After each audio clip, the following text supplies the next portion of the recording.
News, सर्वसामान्यांच्या प्रश्नांना वाचा फोडणारे निपक्ष व निर्भीड न्यूज चॅनल। आमच्या गावामध्ये एमआयडीसी विरोधात आंदोलन सुरू आहे। गेली 2 महिने सुद्धा त्या ठिकाणी आम्ही 2 उपोषणात मोर्चा या ठिकाणी आणला। तर काय आम्ही म्हणत होतो की एमआयडीसीची प्रक्रिया चुकलेली आहे, त्याबाबत एक मीटिंग लावावी एवढी अपेक्षा होती। त्या अपेक्षेनुसार आम्हाला एवढा संघर्ष करावा लागला की ती मीटिंग काल लागली।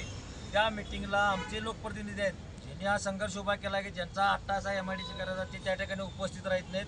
उपस्थित असून सुद्धा पलीकडच्या दालनामध्ये बसतात, त्यांना लोकमत विचारात घ्यायचं नाही, अशा सगळ्या गोष्टी करण्यात फक्त विरोधाला विरोध करायचा।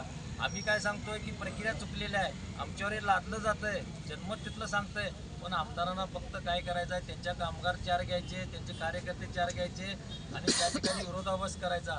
म्हणजे जर एमआयडीसी करायची प्रक्रिया खरी आहे म्हणून लोकांच्या मध्ये संभ्रमावस्था तयार करायची, असं हे जर चालत असेल तर हे आमदार म्हणायच्या त्या ठिकाणी पात्रतेचे नाहीत। आणि आमच्यावरचा जो अन्याय आहे, आज आम्ही म्हणतोय की बाबा बऱ्यापैकी त्यामध्ये प्रक्रिया थांबलेली आहे, म्हणजे एमआयडीसी जी प्रक्रिया सुरू होती ती थांबलेली आहे। म्हणजे आमचा निम्मा विजय या ठिकाणी झालेला आहे, म्हणजे त्यांना ती घरघर लागलेली आहे, त्यांना ते पटन झालं म्हणून ते आमच्या समोर येत नाहीत। मग या ठिकाणी येत्या 15 दिवसामध्ये जे जिल्हाधिकारी साहेब असतील आणि प्रांताधिकारी यांनी तो निर्णय त्या ठिकाणी सखोल चौकशी करायची आहे, किती गायरान शिल्लक आहे, झालेली प्रक्रिया काय चुकलेली आहे, ठराव कसा बेकायदेशीर आहे, याचा सखोल अहवाल देऊन त्या ठिकाणी उद्योग मंत्रालय लेवलला ही एमआयडीसी रद्द करण्याची प्रक्रिया पुढच्या टप्प्यामध्ये होणार आहे। म्हणजे अर्धा टप्पा आम्ही जिंकलेलो आहे, पण या आमदारांना आमचं सांगणं आहे की त्यामध्ये सुद्धा त्यांनी काल जे विरोधाभास निर्माण केला, अशा पद्धतीनं विरोधाभास निर्माण करून आम्हाला क्रियेला प्रतिक्रिया देत असतील तर आमची सुद्धा क्रियेला प्रतिक्रिया आहे। त्यांना तालुक्यात कुठं आम्ही फिरून देणार नाही आणि येत्या काळामध्ये त्यांची खुर्चीसुद्धा त्या ठिकाणी राहणार नाही। आज लोकांनी बघितलेलं आहे त्यांनी किती लोकांच्यावर अत्याचार चालू आहे, इथं किती जमिनी बळकावल्या,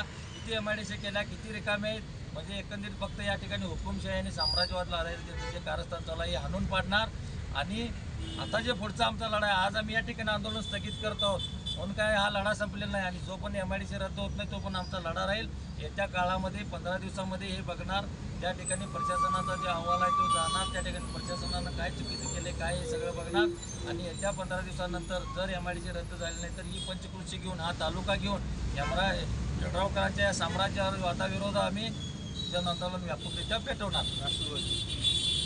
संघर्ष या न्यूज चॅनलला लाईक करा, शेअर करा आणि सबस्क्राईब करा।